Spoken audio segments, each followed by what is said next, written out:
Are you an idiot? Well, you're in good company. There are about 8 billion idiots on this planet, and that number grows every day.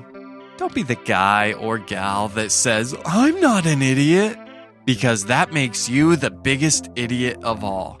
We all have our moments of brilliance and our moments of idiocy. Embrace it, folks. Don't be ashamed. Without those idiot moments, we would never be able to appreciate our brilliance. Welcome to I Love My Idiot, a podcast about the idiots we love, the idiots we loathe, and the idiots we can't seem to avoid. You can follow us on Facebook, Instagram, and Twitter. Visit our website at ilovemyidiot.com. Welcome to another episode of I Love My Idiot. I'm your equal host, Clyde November. And I'm Rosie November. And I hope you're all staying safe out there, staying healthy with this coronavirus, which we had no intention of talking about until it became personal. That's right. It became personal the moment I cried in a Whole Foods today. Oh, yeah. It was almost a little embarrassing, Yeah. but I have to think you're probably not the first or last person that's going to cry Probably in a Whole Foods not. Probably with this not. whole chaos that's going on. Yeah. So I just want to walk you guys through the last 24 hours of my life. And Yeah. it's all been tied around the fact that I have to stock up food just in case if there's a mandated like quarantine or something like that, Sure. right? So Clyde and I have not been very good about storing food. Well, we are always really good about storing food, but here's the problem. Our dog broke his leg and we had to pay a lot of money to fix that. Yeah. So we kind of started eating our food storage instead of Yeah. buying new food. We got And down to where we maybe had, I don't know, we could have survived probably 4 days, I would say. on we the could amount. stretch it a week. Maybe Yeah. a week, 4 days to a week of food in our home. So it was time to go grocery Yeah, shopping. this epidemic was not good timing for us. Word around the street is that everyone's out of everything, right? Yes, yeah. And I didn't believe it because I work all day, every day. I just thought, well, on Saturday, we'll do our thing and go grocery shopping. It'll be fine, Thank Yeah. goodness we went last night. Yeah, so we started Friday night.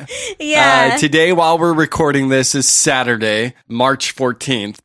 We started last night. Right after we got off of work, we decided to meet at one of those stores where restaurants and grocery stores buy their products from. Yeah, I don't know so- what to call those. It's a big warehouse type store, and I get access to the store through my work. So I have sort of like a special key card, right? I can get into the store and I can shop there even though I'm a regular consumer because I have this special access. Yeah, so when Rosie brought this up to me, I was thinking, oh, that's great. I bet they have toilet paper because they don't sell normal toilet paper there. Right. They sell those giant rolls that don't fit on like a normal roll, and I'm Yes. like, yeah, we could buy some even though, it'll be weird and huge. Well, they didn't have toilet paper. No, they were out. In fact, they were out of most things. But Clyde did buy a 10-pound or more. How big was that? 25-gallon jug. I don't even know if jug is the right word when you're talking about that big. Yeah. Of cooking oil. Yes. Right? Now, I admit that was probably a bit much. Yeah. But I panicked. If you think that was a bit much, what about the 25-pound bag of sugar and 25-pound bag of flour that you purchased? Okay, I felt justified in those. All right.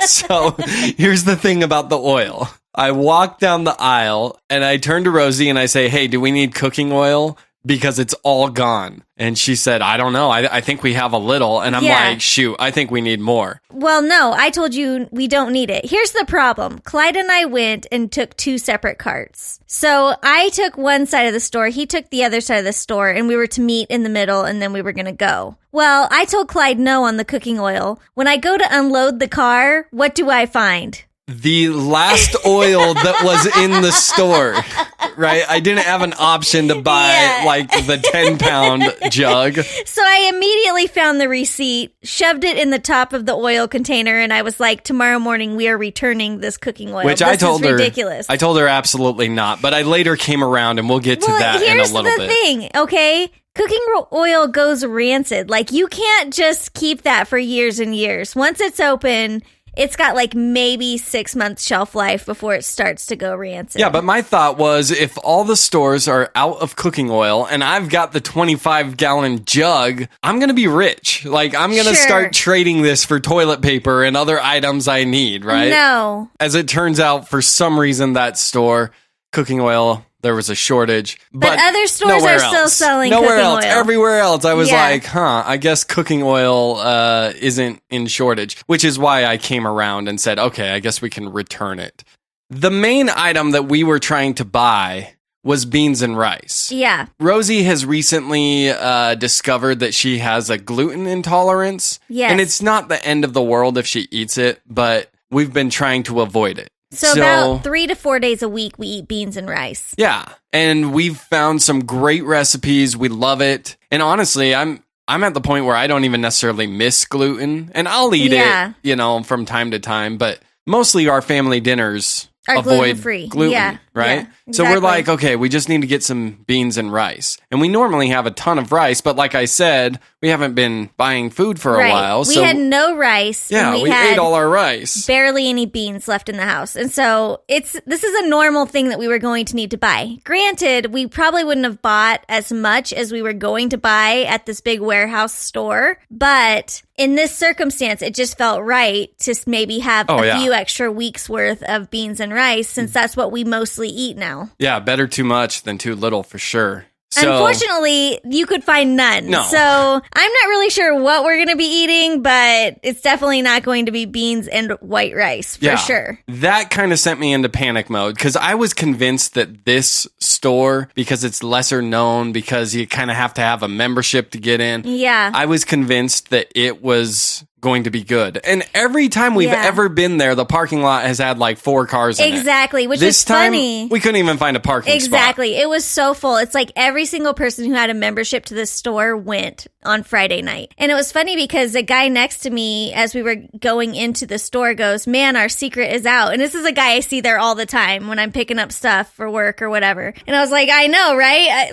I have never seen it this busy. And he's like, dude, I've been coming here for 15 years and it has never had a full parking lot. Oh, yeah. So it was like everybody who knew about that store went to that store. Think of this as kind of like a public service announcement, because I'm hearing a lot of people complaining about the toilet paper shortage. Yeah. Okay? You got to lower your standards. Yes. Right? There are things you can wipe with that are not toilet paper. Right. That store was so stocked on napkins, paper towels, and there I've were seen paper that. products there. There just weren't rolls of toilet paper, but there are still paper products available. Exactly. And I heard a story about someone being out of toilet paper, so they had lived in a small town, so they tried to look it up on Amazon to see if they could have some shipped. And for 4 rolls, it was like $80. You know? It's crazy. Like, the prices are getting all hiked up. I feel like we missed out. Like, we should have bought a bunch of toilet paper and just started selling it. Oh, yeah, totally. Like, on Craigslist or something. You mean like what I was planning to do with the oil? Yeah, totally.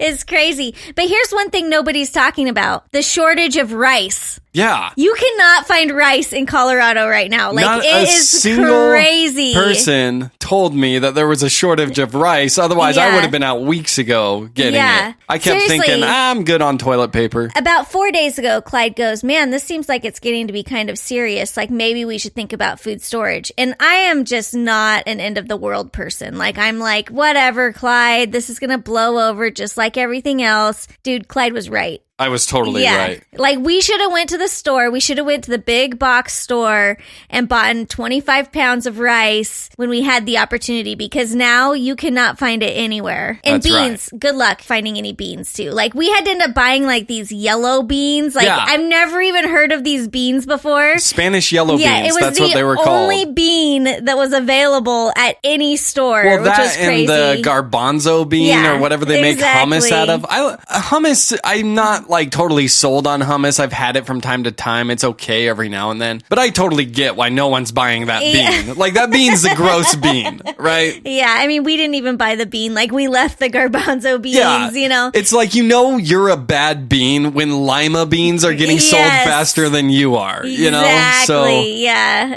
I don't know. The bean crisis in America right now is... It's a big deal. It's bad, it's almost, I think it's actually... Honestly, there were places where we went. So we probably went to 15 stores looking for rice. Because I'm gluten-free now. I've been gluten-free for about 4 months. And when I eat gluten now, it just kills me. Like, it tears me up. And so I have to be really careful, you know. And I know that you started getting really concerned for me because everywhere we went, we couldn't find rice. Oh, yeah. After we left the big box store, we go to Safeway and we're looking for rice and beans again. Yeah. Right? But I honestly have never seen a Safeway that crowded. I know. It was crazy. Yeah. And here's the thing. The whole time I'm there, I've been listening to the news, you know, over the last 2 weeks. I heard the warnings that this should have happened. And the whole time I'm there, I'm like, yeah, maybe I should have taken it a little more serious. What really ticks me off is the people that are freaking out as if this is everyone else's fault and problem. It's like Black Friday right now at totally every is. freaking store. And it is bonkers because this sickness isn't even that bad. There are way worse sicknesses out there, way worse epidemics that we've faced as a country. Yet in my lifetime, I've never seen anything like this. Yeah, the food shortage is where it's starting to get nervous. And we're not trying to downplay the seriousness of the coronavirus at all. But, you know, I mean, I'm starting to be more worried that people are going to starve to death more than die from the coronavirus. Oh, no. That's the thing. That there is not a food shortage, Clyde. Like, let's not start making false news over here. But what there is stores with very empty shelves. Yes. So manufacturers are going to have to kick up the gear. I know. People are buying faster than the new stuff's getting shipped in. Companies do a really good job of keeping things in stock. Like, I'm not afraid of a food shortage necessarily, but I do think that, like, people are just loading up. And I think they're selfishly loading up. Like, we just need enough food for a couple of weeks. People must be buying this stuff by the troves, just like filling up their trucks or something. I don't know. It's crazy. Yeah, well, I asked a lady, when do you expect to get more rice in? And she said, our truck comes Monday morning. And then I said, okay, I'll come Monday after work. And she said, ooh, if you wait till after work, it'll probably be gone by then. Yeah, and exactly. I'm like, great. I'm like, I know. I got to call in sick just so I can go buy some rice. Yeah, are you kidding me? Yeah. The thing that drives me crazy is the person that's standing on the aisle looking at the empty shelf of beans or rice or toilet paper, whatever it is, and then just starts making a scene, just starts yelling like, oh, this is ridiculous. And I just want to tell them, you know, the old famous saying, I forgot the old famous saying. The early bird catcheth the worm. Right? It's like, dude, way to wait for 2 weeks after they started saying everyone should buy stuff and then feel like obligated. Oh my gosh, or Clyde, feel entitled that it should all still be there. I never say this to you, but I am going to say this to you. You were right. Okay. I was. Clyde totally. is a doomsday guy. I've been preaching this was coming for 20 years. Seriously, the guy believes in Bigfoot and he's like a survivalist. Like he's kept every army outfit that he ever had stowed away in our attic. I'm wearing army pants right now.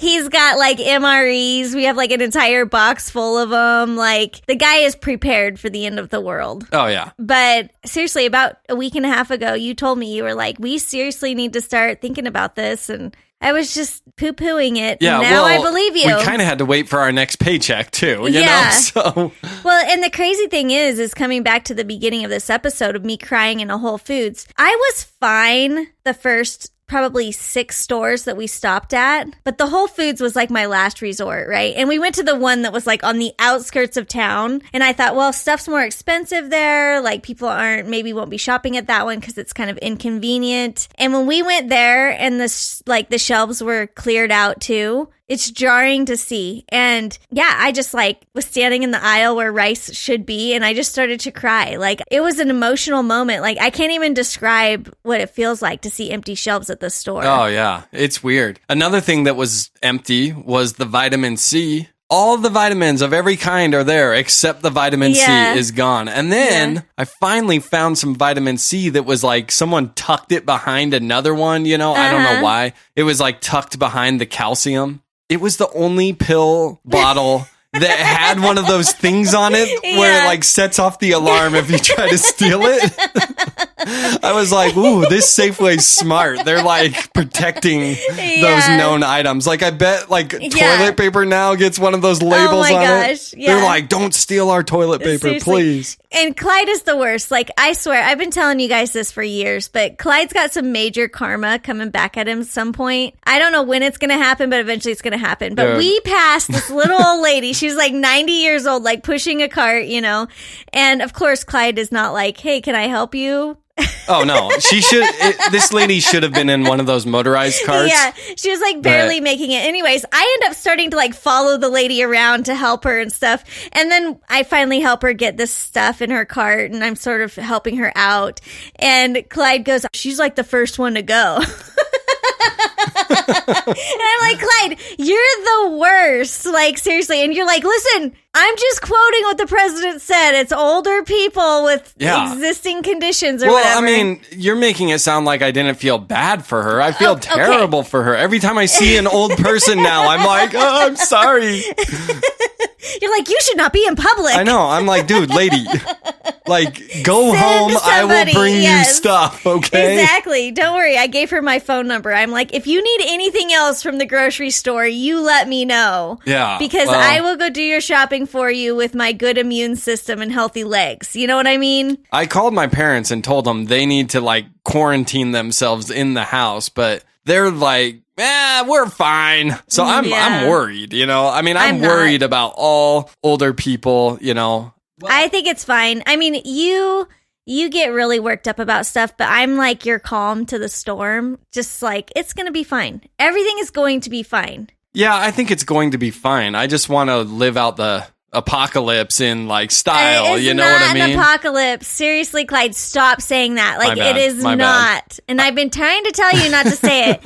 In fact, it's embarrassing going to the store with you and little Rex because you've taught him to also be a doomsdayist, And like the whole time he's like, coronavirus, like he's like yelling it and stuff. And I'm like, shut up. Like, seriously. And I finally had to tell the both of you, I'm like, I'm not letting you out of the car if I hear it one more time. One more time, neither of you are going to be able to go in the store. Me and little James and little Rosie will go get what we need while you guys sit in the store. Like, I had to put you both in timeout because you were being ridiculous. Yeah. So then while I'm out shopping, every time I see a person, I just keep thinking, do you got it? Oh, Are you the one, right? So when it's time to check out, I have to like pick the cashier because this is the first person I'm really coming into contact with, right? Mm-hmm. I have to pick the cashier that looks like they have the best hygiene, So I end up picking this one aisle, which was twice as long as any other aisle. And that tells me every other person had the same thought. Like, that lady looks clean. Let's go to her. Oh my gosh. Right? When I got up to her, I asked her how she was doing. And she's like, today's my off day. I wasn't even supposed to work today. They called me in. Oh, yeah. It's like all hands on deck. Yeah, she's like, they're desperate for work. I told her, I said, well, you're doing the Lord's work, so thank you. Oh, my gosh, Clyde. Right?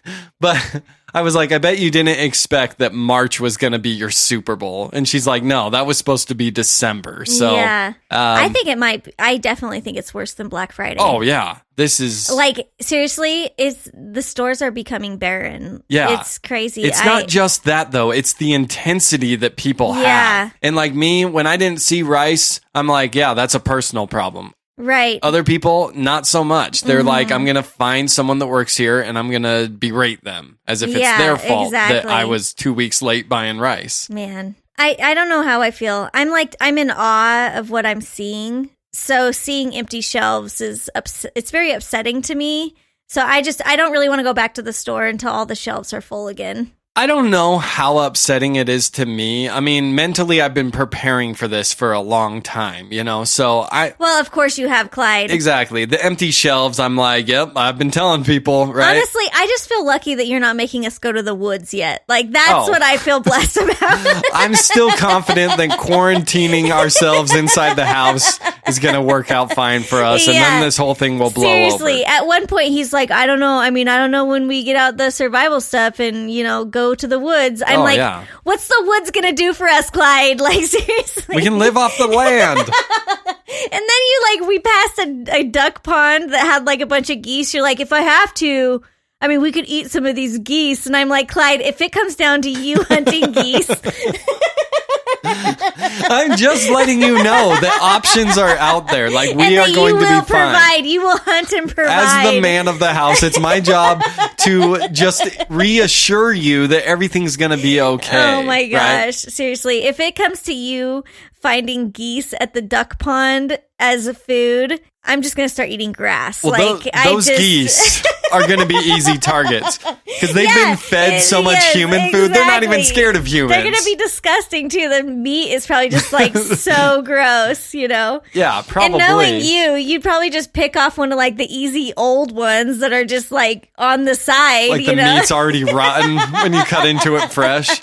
Seriously. Well, yeah, that's... because you got this laziness thing going for you. Well, I don't want to have to chase a goose, Well, oh my gosh. I don't know. We finally did find some rice. Rosie alluded to that earlier. Yeah. The last store that we went to. I give you full credit again. You found the rice. I found the rice. There was this little grocery store tucked in this parking lot. And it was attached to a gas station. Yeah, and it's just one of those parking lots that's like really hard to get in and out of because it's on like a busy cross section where they've got the medians blocking so you can't ever turn left out of the parking lot. So as we were driving past it, I said, pull in there. And so me and little Rosie went into the gas station to get a big gulp, because we're thirsty. Yeah. And you went into this like little podunk, like the tiniest, weirdest looking grocery store I've ever seen. Which, by the way, I frown on the big gulp right now. All resources need to be going towards survival.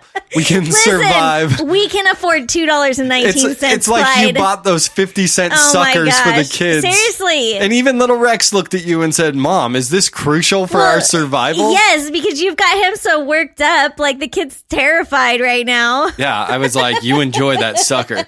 We may never see these again. And I'm like, kids, it's fine. Everything is normal. So I go into this podunk little grocery store, as you call it.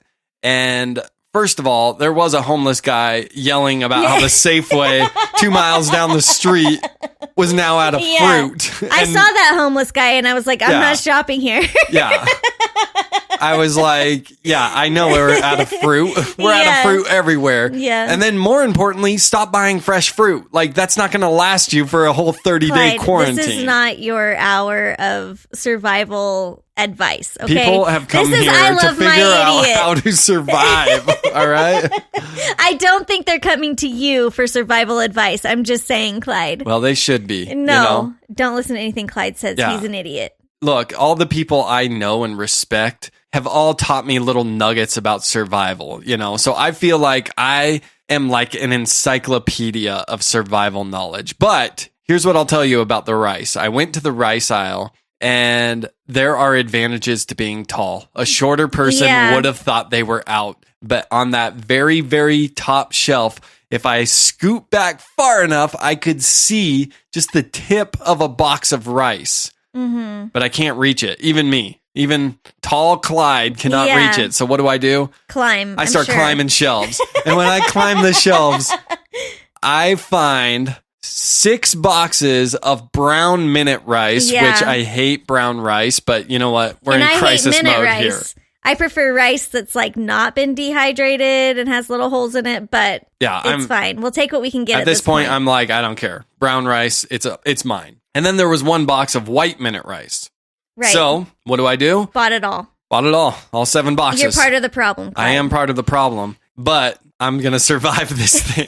So, Yeah. Once upon a time, there were like 150 boxes of rice on that shelf, and I got the last 7. So, well, it was really funny because this morning I wake up to the sound of shuffling and I'm like, what is going on downstairs? Clyde had pulled everything that we own out of the cupboards and put them out on tables and card tables. Oh, yeah. And he's like doing inventory. Yeah, I want to know exactly what we have. You had a pen and pad and you're like, okay, we have like 4 days worth of X, 4 days worth of Y. And then it was really funny because when we actually went to a drugstore today as well. And you're like, you need to make sure you have all of your feminine hygiene products. Oh, yeah. I'm like, Clyde, let me worry about my feminine hygiene, okay? Yeah, I mean, here's the thing. I don't want you wasting our toilet paper to try to jam that in there. You know what I mean? Oh, my gosh, Not Clyde, to get graphic, seriously, you are the worst. Like, yeah, it's fine. It's going to be fine. You just need to calm the F down. That's what you got to do. I would also like to point out that you say it's going to be fine, but yet how many pads did you buy? I bought like a pack of pads. Yeah, the big pack. It was like a 200 pack. It was not 200. Whatever. I don't know how big they come. It was a big box. Oh my gosh, Clyde. Seriously. Either you've started using the big pads or Dude, it was like the jumbo last time pack. you did inventory on how many pads I used during my monthly cycle? I left that up for you, all right? That is your job to keep track of that stuff. But seriously, that's for like maybe 2 cycles. All right. I'll take your word for it. I don't know the ins and outs of the menstrual cycle. You're the worst. Like, I can't even believe what an idiot you are. Thank you. Just can't. Thank you. Cannot believe it. Like, at that store, I was like, Clyde, I have some still. Like, I don't need. You're like, you better buy some. You got to buy more. Yeah. I don't want to get in a situation, you know? Oh, look, I'm all about just avoiding situations. Yeah. And another thing I couldn't buy that I wanted to buy was hand sanitizer, right? Sure. And I saw on Facebook, someone posted a picture of their shopping cart a couple days ago. They had 150 hand sanitizers, and they said, well, at least I'm going to be good. And I was thinking, you idiot. You just killed us all. Everyone has to have the sanitizer for it to be effective. Yeah. Right? It does us no good if only one person is sanitizing. Quit being a jerk. Go return some of those. Yeah. I don't know. I really admired the guy I saw today with his cart full of just beer and wine. Honestly, I gave him a high five because I'm like, you're on the money here. And he's like, I know. He's like, all these people are worried about toilet paper. I got all that I need right here. And I was like, where do you live? Because I'm going to come hang out with you. No, you're not, because he might end up contracting the virus. Seriously. Yeah. Well, there's a few things that you actually bought that we didn't need, which was somewhat surprising, aside from the oil that I made you return. Which, by the way, did you get any shame when you were returning that, gigantic thing of cooking oil that you purchased? And I learned something new about that weird box store. I don't know what to call it, but the guy, he said, well, have you used any? And I said, no, why would I return something I used? And then he opened it to check to make sure the seal was still on it. And then he puts the lid back on and he says, well, it doesn't matter if you use it or not. You can return things you've used. Wow. And I was like, what? I didn't know that. I was like, in that case, I ate half of those hot tamales we bought yesterday. I'm going to return that.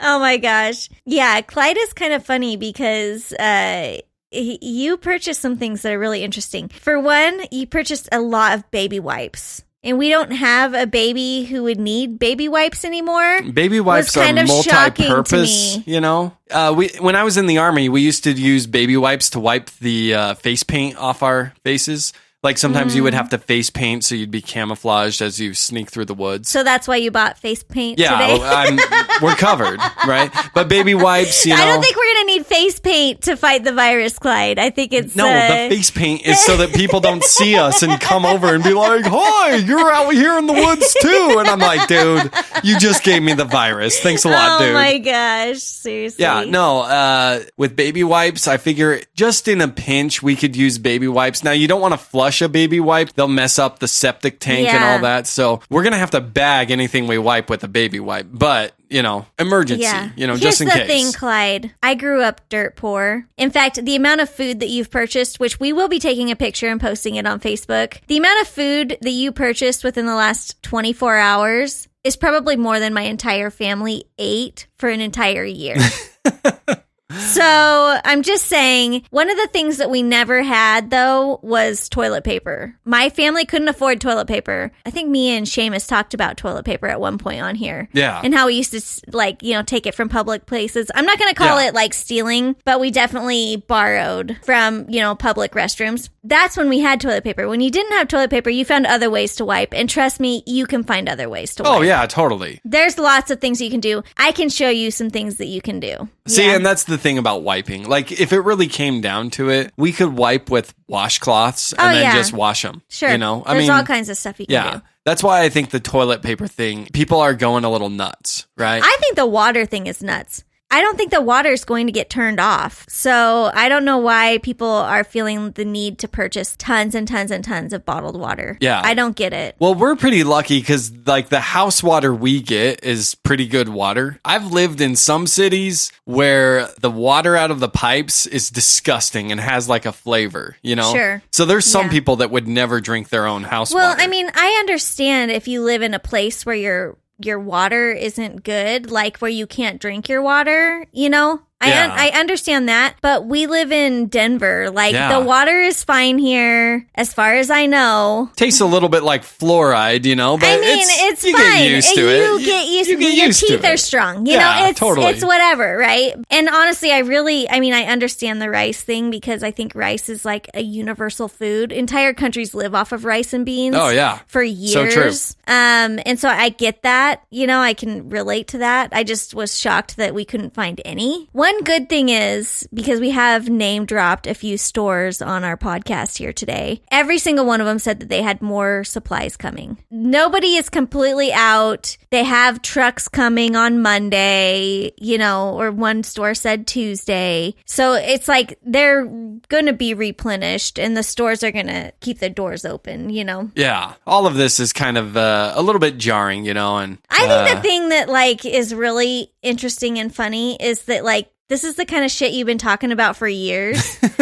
And when we're walking through the store, your chest is a little more puffed, yeah, I called it, I'm Clyde, shut the fuck up.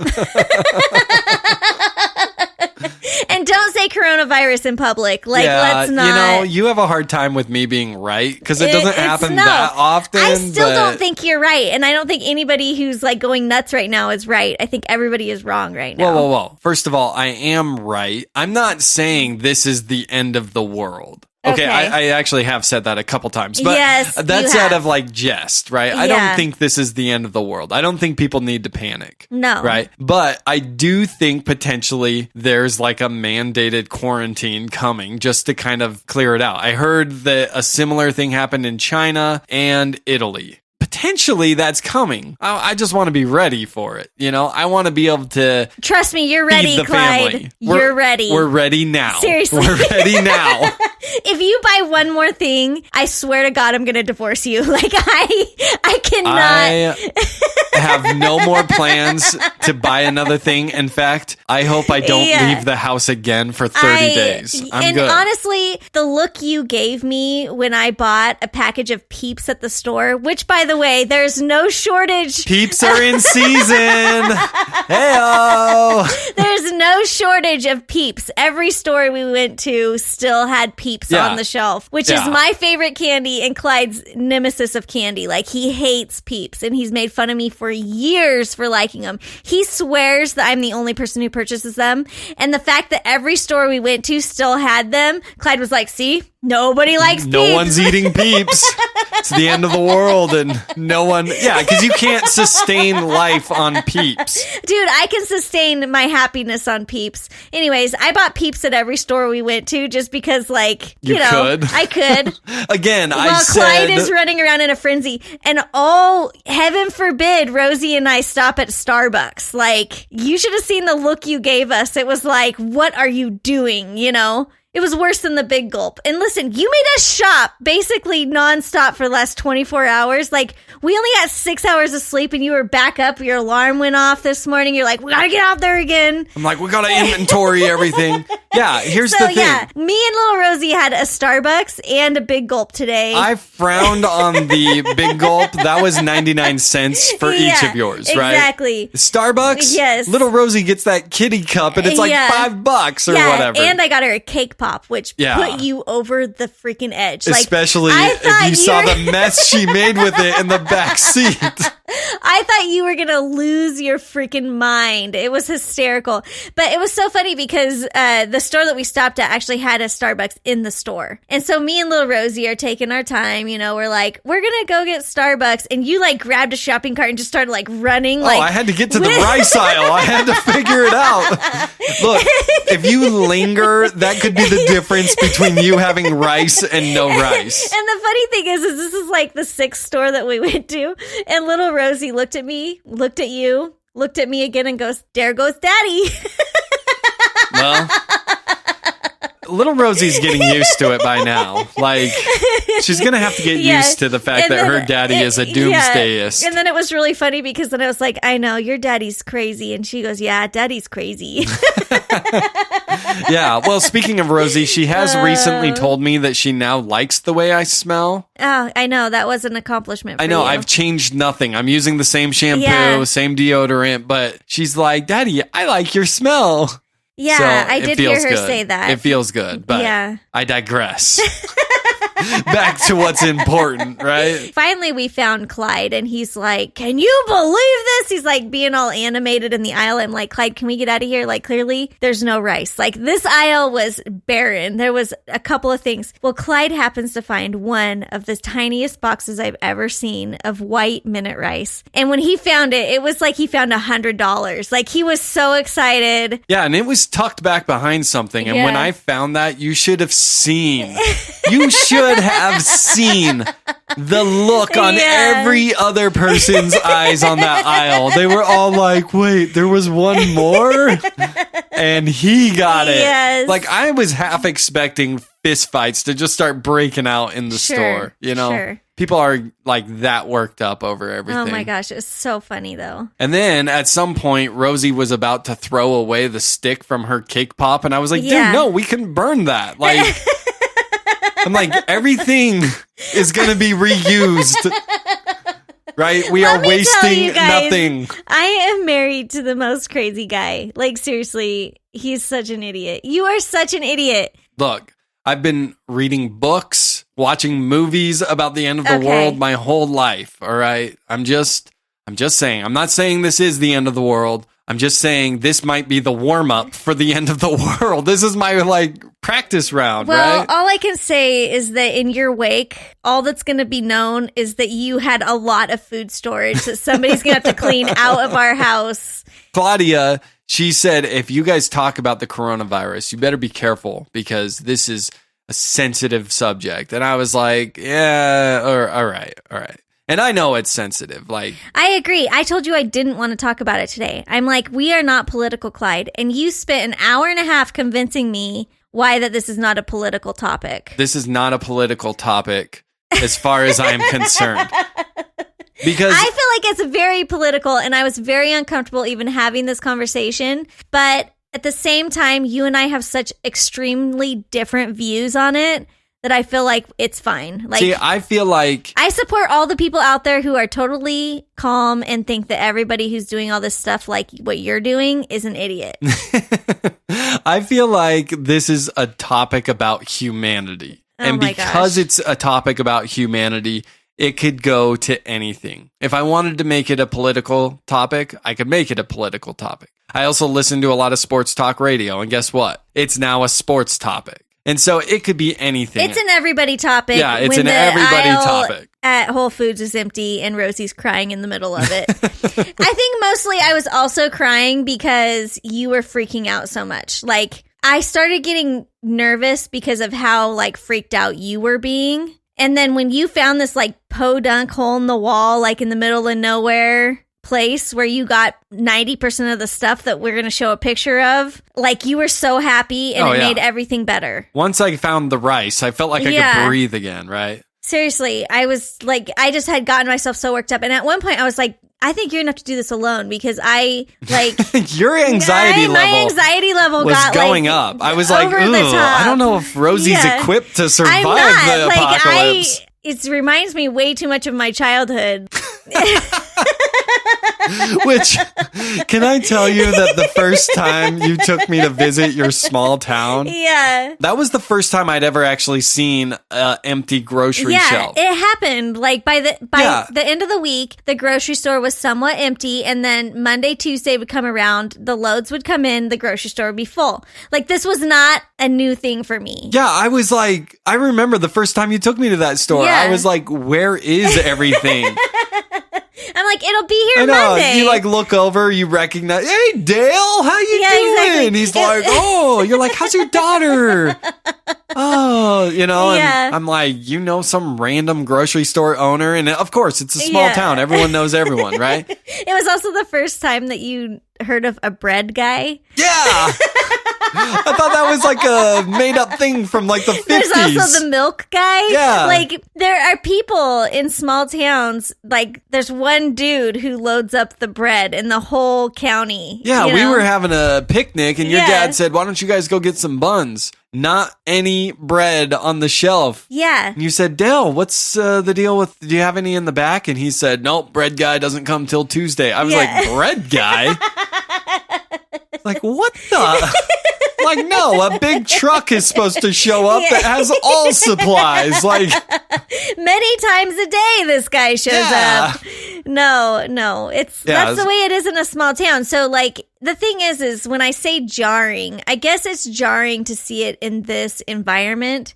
Because where I grew up, middle of nowhere, small town, small stores, empty shelves is somewhat common a couple days a week, like not a big deal, right? But I think the thing that's jarring is just the behaviors of people like you, Clyde, who are just like bringing all this hype to it and then like talking about it and making it really uncomfortable. And that's kind of what pushed me over the edge. I understand that I push you over the edge in a lot of different situations. Yes. I would like to thank Pamela at the Whole Foods, though, who happened to be working there and actually physically opened a container of Kleenex that was surprisingly on a shelf somewhere and like gave me Kleenex and was like consoling me. She's like, it's gonna be okay, Rosie, And, I know, and I'm like, Pamela, you just wasted the last box of Kleenex. We needed that. You still took the Kleenex box, which I thought was rude. Seriously. It's like, we're gonna need that for our supplies, Pamela. Well, anyways, the reason I bring up Claudia, humanity is still kind out there. Like, there was a nice lady who consoled me in the middle of a Whole Foods aisle. Yeah, no, and actually, in a moment like this, I feel like this is where you get to see a person's true colors. Yeah, right? We saw some colors in you, Clyde. Oh, yeah. Everybody in this town has seen you today. Well, here's the thing, because while I've been on a rampage, I have not been rude to a single person. I am not a rude person. Other than Pamela, all right? Pamela aside, and me, she was wasting and supplies. Me and little Rosie, you were rude to us. Well, that's different. That's family. It's my job to kind of keep everything aligned in the November family. At one point, Rosie goes, rude. And I just said, yep, you're right, little Rosie. Yes, I've been talking about karma and you for years. Like, before coronavirus was ever a thing. Like, karma's going to kick your ass someday, Clyde. Some of the things that you say, people think things, but they don't actually say them. Like, you think things and say them, and then you buckle down behind what you said. Yeah, you got to double down. And I'm like, Clyde, that is so inappropriate. Claudia's very concerned that I'm going to die. You're Claudia, not going to die. It's all right. I've got very little to live for anyways. I'm middle-aged man. Us? I'm losing my hair. What about us? I've got a dad bod. Oh my gosh. What about me and the kids? All right. I've got 2 things to live for at this point. Oh my gosh. There are 5 of us. Yeah, I only like 2 of you. No, that Dude, actually, I better be one of them. That actually reminds me of something I always tell people. because at school, where I bring my kids to school with me, people comment about the behavior of our kids all the time. Because as crazy as our kids are, they're good kids. We've taught them to be very well behaved in public. People will say something to me, and I always tell them, I always say, I know, I'm lucky. I have 2 really good kids.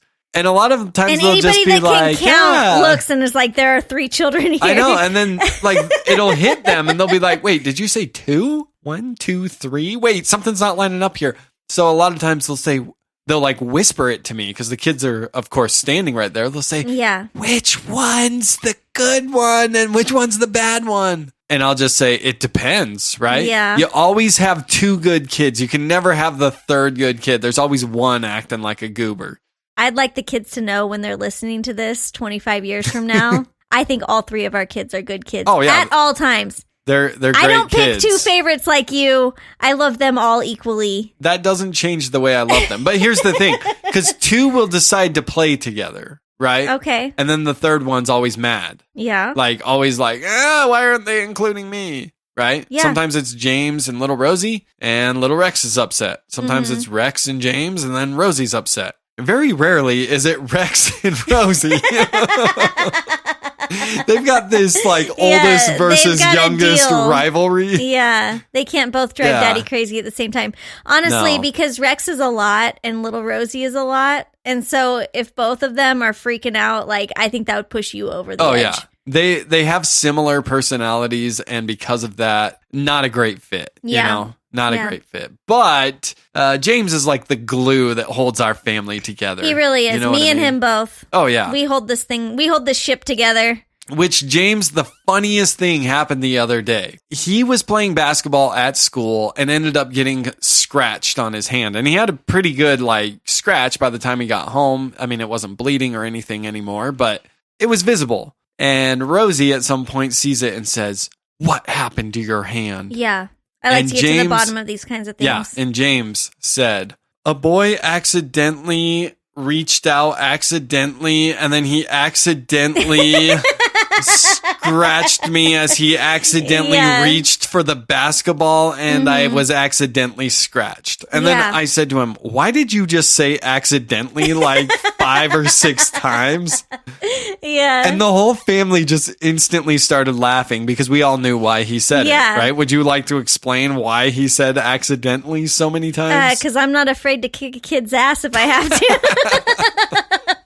Okay, it's really funny. I have to elaborate on this story for a little bit. So we recently watched The Irishman on Netflix. It's a great show. I think it even won an award or something. I don't know if it won an award. It was nominated for a whole bunch. It's a long movie. I really recommend don't watch it in one sitting. Right, and don't watch it with children. It's like terrifying. At one point, it talks about how the mobster's kids don't like to tell him when things are wrong. Oh, yeah. Because then it like does a flashback to this guy like face stomping a dude or like curb stomping a guy. Yeah. The little girl. Because like the little girl, a boy teased her at school or something. So she tells her dad, and her dad goes and kicks the shit out of the kid's dad. Anyways, so Clyde turns over and he goes, "That's exactly why our kids never tell you anything." Rosie's got the mentality. I like to call it Mama Bear, but no, it's an Irish mobster. She's got the mentality of an Irish mobster. Irish, and I do identify with that somewhat, but not the mobster thing. I have never done crime. I'm not a criminal, but it's really funny because I think in our kids' minds, like they really think that I may do something, you know? Oh, yeah. But the worst I've ever done is call a parent. And that terrifies them, I think, more than anything because they don't like it when the other parent gets involved because then the two of us are talking. So about 3 years ago, I got word that some teasing was happening at school. And it was happening to both of my boys with this one kid, apparently. This was what was being claimed, okay? Oh, yeah, and both kids were, like, doubling both down. Both kids were doubling down. I saw, this kid's being really mean to us. So mean to me. It's horrible. And I'm like, oh, hell no. So I tracked down that parent. I'm like, we need to talk. And I'm so bold with this woman. And you can tell that she's very uncomfortable by my presence at this point because I am scary. Our friend Mike talked about it actually a while ago that I can come off a little bit strong, right? My big brown eyes, my little feistiness. Yeah, for such a little frame, like you've got a forceful personality when you're upset. And when I yell, like a person hears it. Oh, You know what I mean? And I'm yelling at this woman. Like dogs three counties away can hear it. I'm like, we need to talk. And she's like, whoa, like, am I going to get in a fight right now and like parent pickup? Like, this is crazy. And so we exchange numbers. I call her later that night and I'm like, hey, this is what's going on. I'm surprised she didn't give you a fake. I know. She was an honest woman. Your kid is teasing my boys. She's like, my kid would never do anything like that. Like, I cannot believe that you're saying this to me right now. And I'm like, well, here's exactly what happened. And I like listed the things and there was a toy involved. And she's like, yeah, that's my kid's toy. I'm like, yeah. And your kid's a little punk and he's teasing my kids. And she goes, well, maybe you guys should just come over. The woman lets me into her home, right?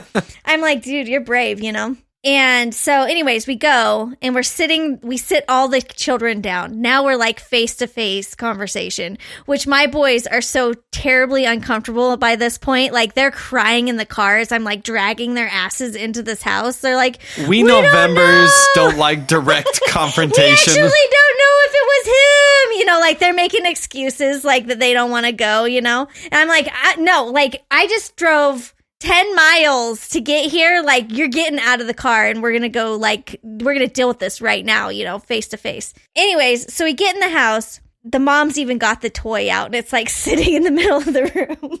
And so I sit with my kids. She sits with her kid. And I'm like, okay, boys, I'd like you to explain to me exactly what happened. And my boys tell the story like exactly like how they told me at home. And then this little boy just starts crying. And he's like, that wasn't me who said that. That was that other kid that was there. Well, then I look over at my boys and I'm like, did you see him say it? And they're like, well, we heard him say it. And I'm like, did you see him say it? Because there was apparently a lot of kids there, which came out during this confrontation, right? Turns out the little boy didn't even say it. And this whole thing was like for nothing, basically. Yeah, and didn't the boy who actually said it live like next door? Yes, which was funny because then the mom is like, well, we'll call him over too. So now we've got 3 moms and like 4 kids all in a room. And the little boy like admitted to it. He's like, yeah, I said it. And I was like, you're just going to be that bold? Like, you're just going to say you said it? Like, I'm going to kick your ass, you know? And, the mom is like, she's like, he does this sometimes. And like, she starts like disciplining this kid in a way that I would never actually discipline a kid. Like basically spanking him in front of all of us. And all of us are just like, oh my gosh, what's happening right now? Anyways, that is the point where my boys learned, don't tell mom stuff sometimes because I'm going to make you go over to somebody's house. You're going to watch a kid probably get, spanked by his mom. And it's just going to be really awkward. Well, James came home from school early in the year with kind of a shiner on the side of his face. Oh, yeah. Where he was playing basketball. Someone shot the ball. There was a rebound. It went off this boy's hand and then hit James in the face. Yeah. And so when James was telling the story of it, you instantly were like, I want to know this boy's name. Yes. And he's like, it was an accident. And you're like, I don't care. I want to know his name. I'm going to track down his mom. I had to step in and I said, babe, it's like vigilante justice with you. You're like stalking the streets at night trying to find the kid that the ball bounced off of first. For reals. Like, I want to get to the bottom of it. I want to get every mom involved who could possibly be involved, and freaking somebody is going to own it. You know what I mean? And that's the thing. We don't spank our kids. Yes, I know this is controversial. My dad and mom think that we should spank. Your parents think we shouldn't. We don't. Well, I mean, my mom kicked my brother into a dishwasher once, so... It's fine. We come from different walks of life, right? Like, it was not uncommon for a wooden spoon to be broken over my butt when I was a kid. We don't spank. It's been interesting for me because I grew up being spanked, and so I assumed when I had kids I would spank them. But anyways, we don't do that. But it's funny because our kids are still terrified of the way that I discipline anyways, you know? Like, I've created this fear in them. I don't even know why, but they don't like to disappoint me. They don't like to tell me when they're hurt, like, because they know that I'm going to get to the bottom of it. And the reason I'm going to get to the bottom of it is because I want somebody to own it. Well, here's the thing. You don't spank, but you do yell. And with your high voice, your yell is very piercing. So I've made children cry with my yell. The damage you're doing to their ears is much more than you could ever do to their bottom with a wooden spoon. You guys think this laugh is bad. You should hear what this voice box does with a yell. Yeah. Yeah, it's not pleasant. It's Rosie upset. You got to be careful about that. But, I think a lot of moms are that way. You meet these women out in society. Yeah. Sweet women, real nice. But a good mom knows how to keep their kids in line, and that's something I can say as a teacher. Good parents know how to keep their children in line. Dude, and that's why our kids are good kids. Oh, yeah. Because I keep them in line. And not only them, Clyde, I keep you in line. Well, minus what's happened in the last 24 hours. I feel like I've been empowered by this whole thing, you know? You did break me the last 24 hours, but for the most part, I keep everybody in this house in line. You are the perfect spouse for me. I may not be the perfect spouse for you, but you are definitely the perfect spouse for me. You keep me in line. You help ground me. And by ground me, I mean, like, sometimes you're like, you're grounded. Go to your room. You're just good at the things that I'm not, Yeah. And, so. Well, you're good at stuff that I'm not, too, like doomsday preparation. I think it's much more important that me and little Rosie get Starbucks and a cake pop than it is to find the rice aisle. You know what I mean? Totally. Because I'm like, there's other things I can eat. Like, it doesn't have to be rice. And you're like, oh, no, we are finding rice. Rice. You can live off rice, right? I saw someone buying like 12 packs of Jell-O. I'm like, can't live off Jell-O. That's a waste of resources. One thing, though, I have to admit is there are times where life becomes very monotonous. We go to work every day. We do the same thing day after day. Life is pretty much the same day after day after day, right? One thing that this has done is sort of created, I think, a different feeling in me that I haven't felt in a long time, And that's been kind of cool, I guess, about the experience. Cool in a unique way, I guess. I don't know. For lack of a better word. For lack of a better word. It's made a different feeling inside of me, which is interesting. That's all I have to say about that. Yeah. It's done the exact same thing for me. And I'm trying to think of the word. I guess empowered. Sure. That's the word it makes me feel, right? I'm like, I've been thinking about this for a long time. Now's my moment to shine. Yeah, and I feel safe too. Like, safe is a word that I think of because, I know that when push comes to shove, you have our backs, Clyde. Oh, yeah. I would never do what you've done in the last 24 hours. I would never do that. And I would probably be one of the first people to, actually have something terrible happen because I'm such a skeptic that I'm like, yeah, it's all going to blow over. It's whatever, I don't know. I know that you have our backs and that you're going to make sure that we're okay no matter what. And I wish you didn't spend $1,000 in the last 24 hours, but hey, if it keeps us alive, it was worth it. Thank God for that new credit card you just because we've been living off credit for about 3 months with Tarly's leg. I don't think the people knew. Tarly broke his leg. Yep, Tarly broke his leg. It's really sad. He fell off the bed, which dogs do, right? And he's a short dog. He's this so is a baby small. Yorkie. So, and we have a king size bed, and it's a couple feet off the ground. I wouldn't even say we have an overly tall bed, but the way he landed was just really unfortunate. So he landed right on a growth plate, and it just snapped that growth plate.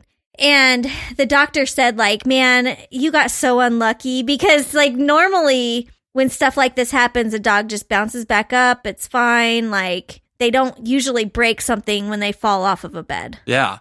And we thought maybe it was a sprain. So we're like, oh, I've had dogs in the past that kind of limp for a little bit. Yeah. And then it's fine 2-3 days later. Yeah. So I said, he's going to be fine, right? But he wasn't using his leg. No, he wasn't using it at all. And after about 3 or 4 days, I was like, all right, we got to take him to the vet. Yeah. So we took him to the vet. They took x-rays. They said, it broke right along that growth plate just above the elbow. Mm-hmm.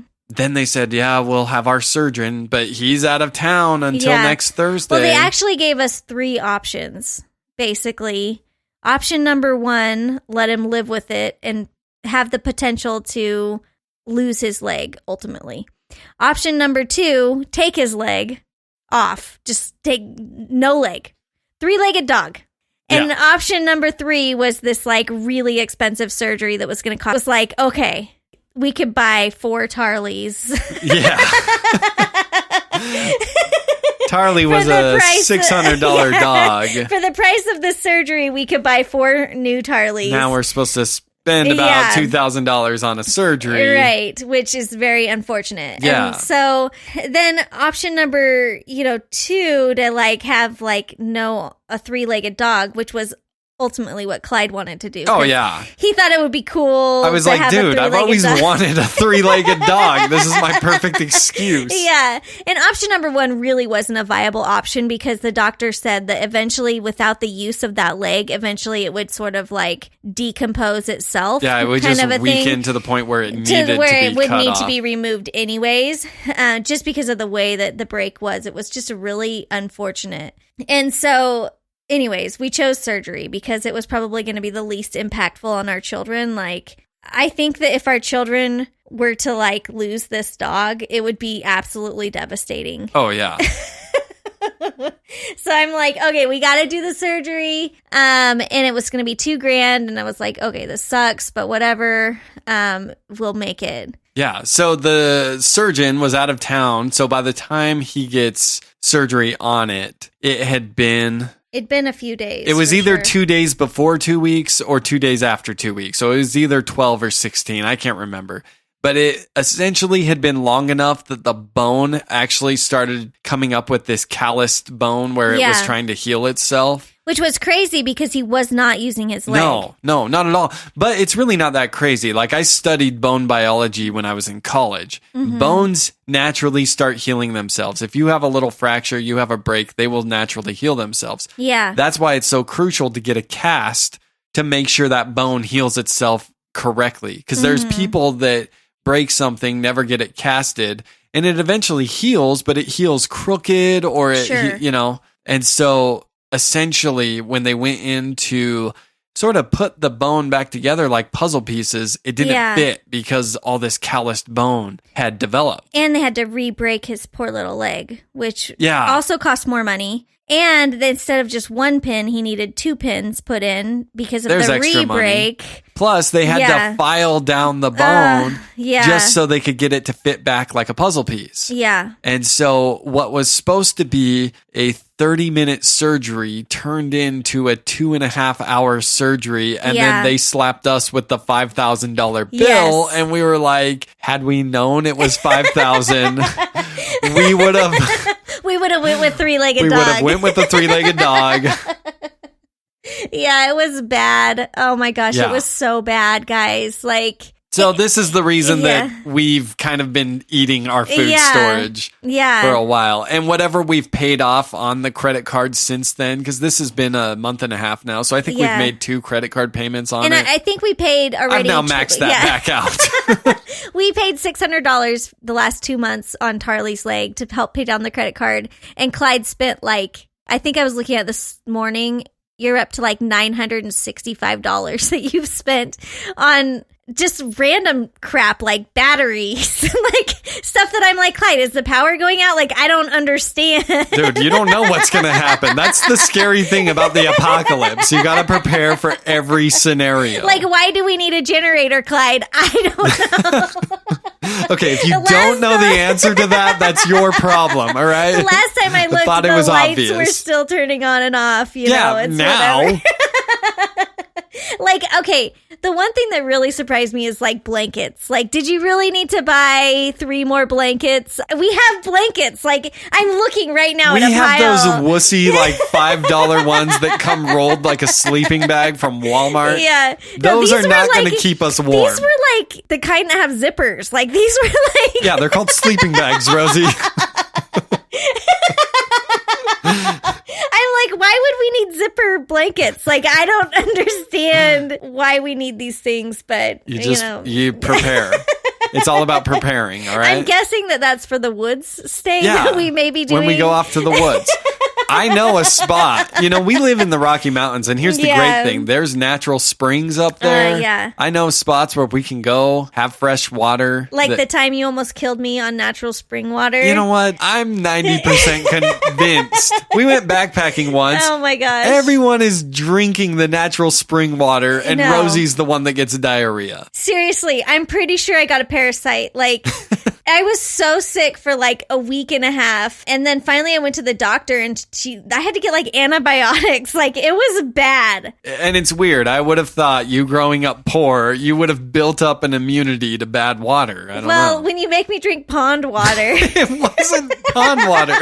It was from a spring, a natural spring. Okay, so Clyde takes me, he's been apparently going here like since he was, knee high to a grasshopper. Like, he knows these woods like the back of his hand. Yeah, right? my father would take me there and he would say, and his father's father and his father's father took him to the mountains. And he would say, not in these words because he was a Mennonite and never swore, but he'd say, if shit ever hits the fan, this is where we all meet up. Yeah, and I think that still is the mustering point, isn't it? Yeah. We're like a week and a half from heading that direction. Seriously. The place where he took me, you have to actually scale a freaking cliff. Like one wrong step and you're falling hundreds of feet into a freaking canyon. Like you this made place. It.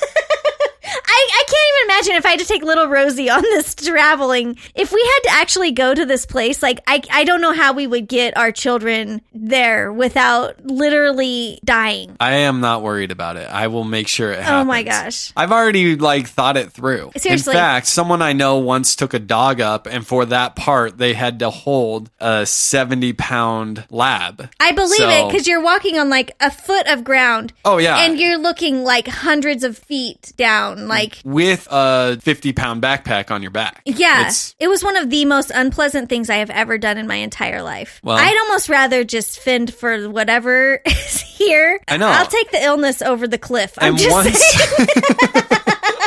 Once we were there and it was time to go back, you were like, I'd rather just live here for the rest of my life at this lake in the middle of the mountains. Exactly. I am terrified, absolutely terrified of heights, and Clyde knows it. There were 2 things that he promised me when he took me on this hike. Number 1, that I wasn't going to have to deal with heights, which was a bold-faced lie. I forgot about the cliff. Bold-faced lie. Second thing, I wouldn't see a snake. I saw 2 snakes. Yeah, and here's what's weird. I'd been on this hike. I'd been in the Rocky Mountains. I don't know how many times. I had never even heard of someone seeing a snake. And then we were walking through this little part. It was almost like this lull. There was a little meadow and all of a sudden there's 2 snakes. Okay, this mustering point that the Novembers have created, there's not even a freaking trail to get there. They are beating trail down on the way to this place. Like, this is not a place where humans go to hang out. That's what makes it such a great place to spend the apocalypse. You know what I mean? In fact, when we got there was like a little like fire pit and it looked like it was growing. Things were growing in the fire pit. And you were like, nobody's used it since we were here last 5 years ago. Seriously. Oh, yeah. Could you imagine your like 75-year-old dad like going out there right now? My dad is a billy goat, all right? He will make it. I'm more worried about my mom, right? My mom had some knee surgeries recently. Me and your mom will meet somewhere else. We're going to have to like helicopter you in. Exactly. Well, it's been a fun day. I have to admit, you never cease to amaze me, Clyde. You took idiocy to a new level. Why, thank you, my love. I feel bad for every person that's come into contact with you within the last 24 to 48 hours. Yeah, especially if I'm a carrier and I don't even realize it. Wow. Well, here's... I seriously feel like I I wish there were words for how I feel right now. Like, you've officially blown my mind. I wouldn't say in a good way, but my mind has been blown. Now, here's the thing. As a teacher, because keep in mind, it's my job to impart my wisdom on little children. Yeah. I have understood that it is my role as the responsible adult. Is it okay to call it dolt? Hey. Like, I'm pretty sure it's adult, but okay. Inappropriate. As the responsible adult. As the responsible dolt. In their lives. In the room. Hey. Dude. Back up. It's my job to remain calm because we don't want chaos in the school. I don't think what I saw today, Clyde, was calm. No. Like, I mean, that's my private life. But when I was at school, there were some kids trying to bring it up. And I hear them talking like, this could be the end of the world. And I was like, guys, please, let's tone this down. At one point, I told them at the start of the day, I was like, look, I know there's a lot in the news about the coronavirus. No one at our school has it. And kids are asking, like, are they going to shut down the schools? And I'm like, I don't know. That's out of our hands, whatever. We're going to acknowledge that it's a thing that's out there, but it's not in here. So we're going to remain calm and just go about our day. The class during math, because after the lesson, I always let them pair up with each other and try to work out some practice problems together. And while they were working out these practice problems, I suddenly had the urge to sneeze. Oh my gosh. And I was like, I wish I didn't have to sneeze because I know this is going to set out a panic. Yeah. And so sure enough, I sneezed right into the crease of my elbow, just like, the health teacher preaches at our school. Yeah. The room went silent. And then when I looked up, every single person in the class was staring at me with this look of panic. Like, oh my gosh, our teacher has it. Oh my and I'm just like, guys, that was just a sneeze, all right? That was a tickle in the nose. So what I'm saying is I sneezed in the last 24 hours. Well, you're not fucking sleeping with me, I'll tell you that much. Rosie, you kill me. You kill me. All right, Clyde, I think it's time for some Google searches. All right, here's my phone. So instead of saying why, because let's just face it. I think you know what everything on there is going to be about. Yeah, everything on here, I guarantee you, is about the current situation that Clyde is freaking out about. And anything that's not, I guarantee you it's connected. You just can't see the connection. Yeah. Okay, instead of asking why, I'm just going to start reading from the top. Here's the last 10 Google search. I'm just going to go 10 because there's 500 on here.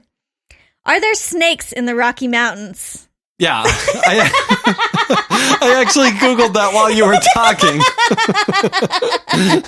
Because I was ready to drop knowledge and be like, you imagined it. Yeah, no. Turns out there's some poisonous snakes up there. I saw 2 snakes when I was there. I'm just saying, there are snakes. I saw snakes. Yeah. Well, I remember you told me it was a rattler. And I was like, yes, it was. Are there rattlers? It was a freaking garter. It was a rattler. It was a rattler. I told you. Oh my gosh, they have rattlers in the Rocky Mountains. Okay, Clyde has But that's this a food thing. source, so... Here's the thing. Clyde never believes me, okay? Because he always tells me, Rosie, you're such an overreactor. Over-exaggerator. Okay, whatever. I do not over-exaggerate. I actually saw 2 snakes. And the bumblebee was this big, Shut Clyde. up, Clyde. I'm it's true. really? The record-setting bumblebee just came at you, and you're the only person that saw it. Clyde, I swear to God, I'm going to throw a water bottle at your freaking head right now. All right. Grocery stores in Denver, Colorado. Yeah, there were a lot of them, trust me. I needed to know every location. We visited everyone. And then you go a little weird here, Clyde. And you and I have talked a little bit about religion today because, you've fallen away. Yeah, because of the end of days. You actually Google searched, when did Jesus actually die? Which is interesting. Because here's the thing. Why is Easter always on a different day? Why can't we just figure out what day he actually died and then celebrate it that day? Did you learn anything? Yeah, April 3rd or April 7th. Interesting. I don't know, if you believe historychannel.com. All right. And then you Google search, how many states are safe from the coronavirus? I'm going to go with it could happen anywhere. No, I meant like how many hadn't been infected yet, right? Because that's where we're moving to. We're putting this, I know this was our dream home, but we're putting it up on the market. Oh my gosh, seriously, we're Clyde, moving to like freaking North Dakota these Google or something. searches, you're the craziest kid ever. I'm not a kid. I'm a grown ass man. I wish that were true, Clyde. I really do. Oh my gosh. Why did you Google search John Ray?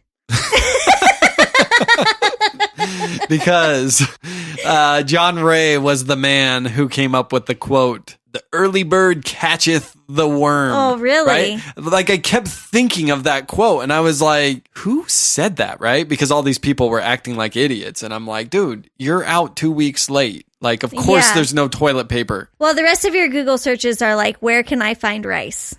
Yeah. Do any stores still have toilet paper? The number one response was China. The second response was Japan. I was like, dude, that's not what I freaking meant. Yeah. Oh my gosh, Clyde, seriously. You are an interesting fella. Thank you. Glad I married you. Are you? Sometimes. Well, I'm glad I married you, too. Yeah. You are my trophy wife. You know what I mean? So my Google searches were like, where's a Starbucks near us? Dude, totally. Hand me your phone. I want to see your... Okay, here we go. Maybe it's Maybelline. Why did you Google that? What the... You're looking for eyeshadow during the apocalypse? Come on. Dude, no, I would never. First of all, I'm going to throw it out there. I am a makeup snob, so I would never go to the Maybelline aisle. But I kind of wanted to know, like, where that marketing theme came from, because you had me standing next to a grocery store aisle of a lot of makeup, which, by the way, is still in stock. Like, there is. Oh, yeah. There is makeup and hairspray to the kazoo. Like, you can buy that anywhere right now. Which, judging by the way everyone at the store looked and smelled, I would say people don't give a shit anymore. They're just like, I gotta get rice, beans, and toilet paper. Yeah. Dude, I need a deodorant. I found like 6 things of my deodorant. Like, it wasn't a problem. Oh, yeah. And I only bought 2, and you were like, you should get them all, Rosie. And I'm like, no, I think 2's good, Clyde. Like, that should get me through the next 6 months. Like, we're fine. Why did you Google search how many calories are in Peeps? Because I was actually thinking about finishing an entire carton, but little Rosie had already thrown away the external wrapping. I was going to say, just look on the package. Which, by the way, if you want Clyde to, like, completely come unglued on you, start eating a product in the store before it's been purchased. Nah. It's just so awkward. Rosie will just randomly open shit in the store and start eating. And now she's taught our children to do that. Which, by the way, I didn't realize that Rosie had, like, tossed the cover to it. So then the more unfortunate thing is you had to run back so that they could, like, bill us. So they could scan it. And then Rosie's like, well, we'll just buy this one, too. I'm like, dude. Yes. I bought so many things of Peeps today because they're delicious. Well, you also gave Rosie one of those little applesauce pouches. Oh, yeah. We were hungry. You had us shopping all day, Clyde. Like, we were hungry. I know you buy it and eat it in the car. You just have them eat it in the store. But then I felt bad because I grabbed this applesauce pouch that she's just slobbered all over. Yeah, she's 4. I mean, yeah, I get it. But then I kind of held it up and I was hoping she would just scan it. I'm like, yeah, my daughter ate this. Sorry, we're those people. I need to scan this. And I was kind of reaching like I could scan it so she wouldn't have to touch it. No, the lady just reaches over and grabs it. She grabbed it right from the nozzle. And you should have seen the look on her face, like the look in her eyes when she realized she grabbed something wet. Oh, yeah. She was like, oh my gosh, I just contracted the virus. I know it. I'm done for. Dude, right after we were done, she's like, I gotta go. And she like ran to the bathroom and washed her hands. It's she hilarious. Like flips the light off despite the fact that there's 3 people in the line behind us. She was like, this is gross. I need to wash my hands. I mean, I don't know. We were definitely going to pay for those 2 items that me and little Rosie opened in the store and consumed in the store. Yeah, I just feel like it teaches a lack of discipline. Does it? Like, you're hungry and suddenly that's everyone else's problem. No, you get the item, you wait till we're done. You know, I don't know. It's my personal philosophy. Dude, I tried to crack open an item one time when I was a kid, and my mom about put me through the aisle. I'm just saying. So, you know, I was taught different. But, all right, Rosie, why did you Google what's the best way to store flour? Listen, you're buying all this stuff, and the whole time I'm just thinking, like, how do I store this in a way that it's not going to go bad in like 2 weeks? Yeah, and we haven't told the people how big the bag of flour was. It was huge. I don't know. It had to have been at least 50 pounds. Yeah. It's so much flour. Anyways, so I did learn. We bought it from that box store. They were all out of like the normal size bags. And I don't even know if they ever have normal size bags there. I did learn that it's best to store it like in those big glass jars that have lids. But when we went to Walmart, they didn't have any of those. So I did buy like a tub to store it in. But I don't know if it's actually going to properly store all this flour. I don't know how many years it's going to take me to use 50 pounds of flour. Yeah, no. You know, like I said, this is the warm-up round of the apocalypse. Serious. We're going to have that flour left over at the real apocalypse. You'll notice the next 6 Googles are like, how to store sugar. Yeah, no. Is there a way to condense cans? Is that what you meant by that? Were you trying to figure out? Because we have like 150 cans of beans now. Yeah. None of the good beans. It's all the yellow Mexican beans. So Clyde's like going crazy, like, you know, tackling old people for like way too much supplies. And the whole time I'm Googling like, how do I store this? Where do I store this? Turns out the garage, not a great place because, you know, the temperature control is not great there. You should do it like under a stairwell. Like, there are different things that I learned today that I never thought I would have to Google, for sure. I also Googled, you'll notice the next one down is, or it's somewhere on the list, how long do batteries last? Yeah. Well, because I'm pretty sure the amount of batteries that you purchased, it's going to take a while to use them. And I just think that eventually they start to drain slowly, which do. I did learn it is the case. Some people theorize that if you put them in the freezer, that'll actually keep them good longer. Yeah, that was our method when I was a kid. It's actually a myth. What? Yeah. No. That's what I learned. That's we what I had learned. a whole shelf designated for frozen batteries. I know. It's true. The thing is once you take them out and they start to defrost, it actually decreases the life of the battery. Ooh. So not only is it a myth, it's actually counterproductive. Well, I mean, technically it probably would be the same amount of decrease if you just left it out or if you froze it, according to this particular article that I read about. I grew up on like 6-year-old batteries, so I'm not surprised at all. Like, I feel like, Mom, it's already dead. I just put new batteries in. Yeah. All right. Why did you Google what water is the best tasting water? Yeah, well, you were throwing in like all these different brands of water. In fact, I was just lucky to find water. There's some brands of water that I've never heard of, including this one I'm looking at right now called Simple True Water. Simple True.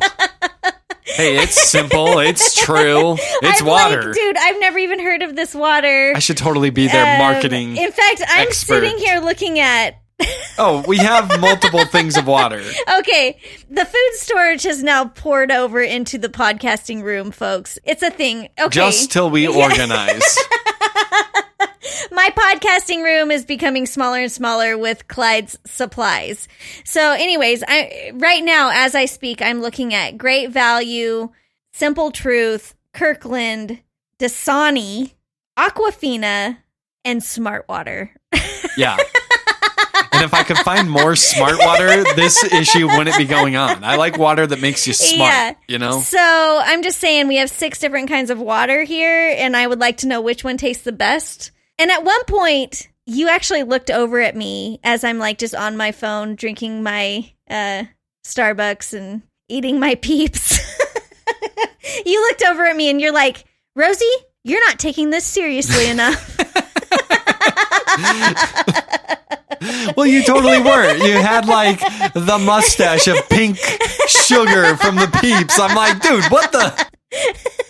I'm trying to be militaristic, in and out, moving as fast as possible so we can get to each aisle before other people. I'm just saying, we already have 2 flashlights at home. Like, why did we need another 4-pack of flashlights? It's just some weird stuff were purchased today. There are 5 people in our family. I would like each person to have accountability of their own flashlight. Oh my gosh, seriously. Growing up, we just had candles. Like, I don't know why we didn't buy any candles. That seems like something that we should have bought. Oh, now we got to head back out. Why didn't I think of that? Dang it.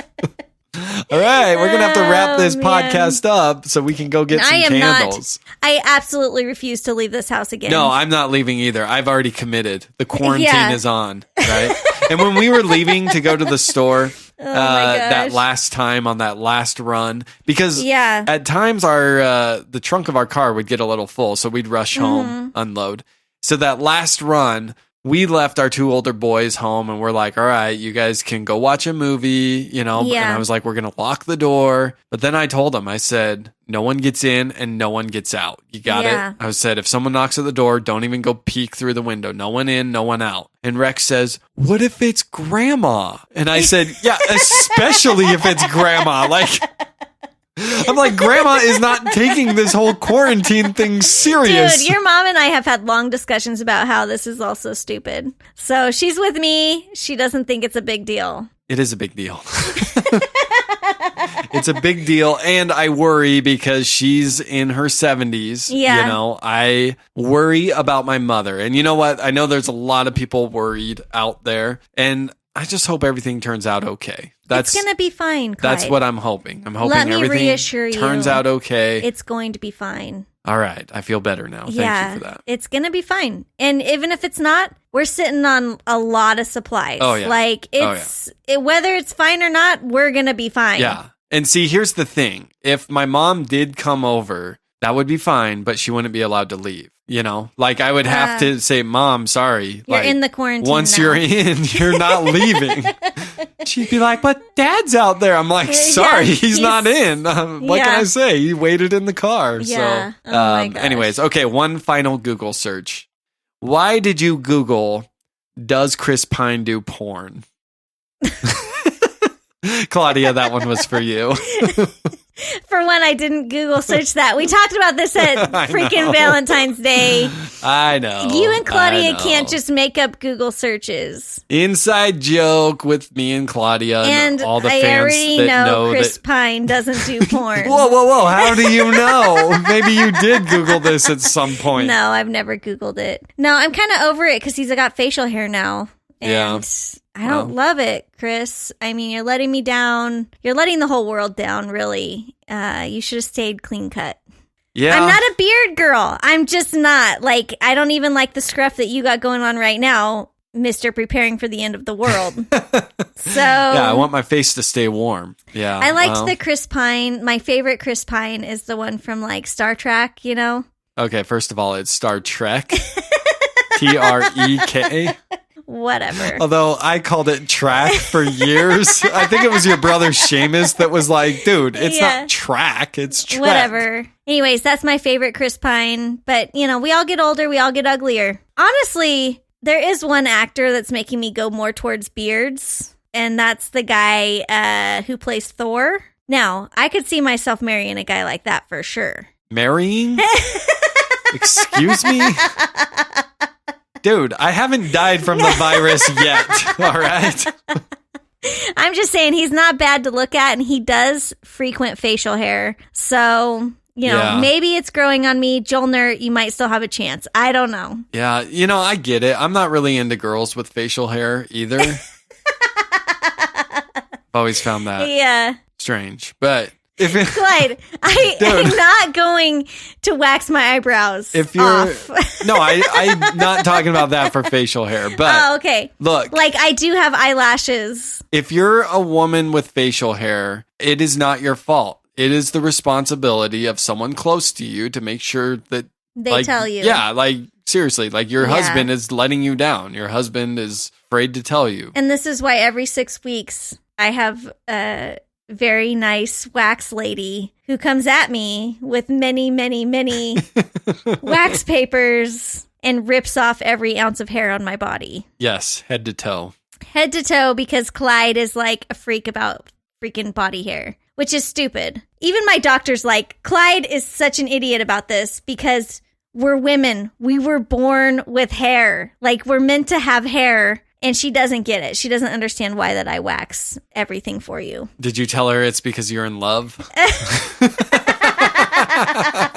I haven't been in love for years, Clyde. I think at this point it's just habit. Like, me and my wax lady have a relationship. I know. You would miss her. That, and like, I feel like a sense of responsibility to her because she's like a single mom. It's her only job. It's really important that I tip her well. Like, she's been my same lady for years. And I feel a sense of responsibility to her. So even when I don't go to her, like for maybe a couple extra weeks, I actually worry about her bills being paid because she overshared with me. So that's why I go to my same wax lady no matter what, is so that I can continue to pay her bills. Well, Rosie, you've got a really good heart, you know. I do. I take care of everybody around me. You do. And I'm sorry you haven't been in love for a long time. You've been like stuck. Yeah, you know? I've been in comfort, you know. Which comfort's not a bad thing. No, it's a good place to live. You can live in comfort for a long time. Yeah, I'm pretty comfortable too. I remember in the days when, you know, you'd get gas in the middle of the night and I felt the need to go like in a different room. Yeah. You know, I'm glad that's over. I'm glad that's over. Now you just let it fly. Yeah. Or like when you used to close the door when you had to take a poop. You know, those were good times. Good times. Now, if I ever try to close the door, someone will just open it. So I'm weird. Like, screw it. I love you, Clyde. I say that in jest. You know I'm joking. I love you. I know. You didn't need to clear that up. I know where we stand. Okay, good. I'm glad. I never want you to feel like you're unloved or uncared for because I do a lot for you to show you how much I love you. Oh, yeah. And I'm going to repay that in the next 2 weeks. Finally. Yeah. We've reached my time. You're going to have to get a second job. Well, what? To pay for all the things you purchased today and yesterday. We'll let future Clyde worry about that. Yeah. Got it? All right. Well, thank you guys for listening to our podcast. It's been a great episode, and stay safe out there. Take care of yourselves out there. Clyde and Rosie love you, and we appreciate that you listen to our podcast. We know that you sacrifice an hour of your week to listen to us idiots, and we really appreciate that. We still are in the deep web, folks, so if you please Google our website, ilovemyidiot.com. We'd really appreciate it. In fact, Clyde and I will send you a t-shirt or something. Write us an email and let us know. First person who emails us after leaving the deep web gets something from Clyde and Rosie. If you can send us a screenshot where we're on page 1. Yes. I'm just saying. If you can prove it, then we will send you a gift. That's right. So we can be listened to on any platform, and make sure whatever platform you choose, make sure you hit the follow button. That's right. That way that platform will tell you when we're posting new episodes. Sometimes I have people that tell me, oh yeah, haven't listened in 2 months because I forgot, right? Sure. And I get it. In a busy world with so many different shows to listen to and watch and stuff, I get it. So hit follow. Let the website notify you when we got something new on. Yeah. Don't forget that you can follow us on Facebook, Instagram, and Twitter. Don't forget to drink water, and don't forget to take your vitamin C. And don't forget to tell your idiot that they're an idiot. I love you, Rosie.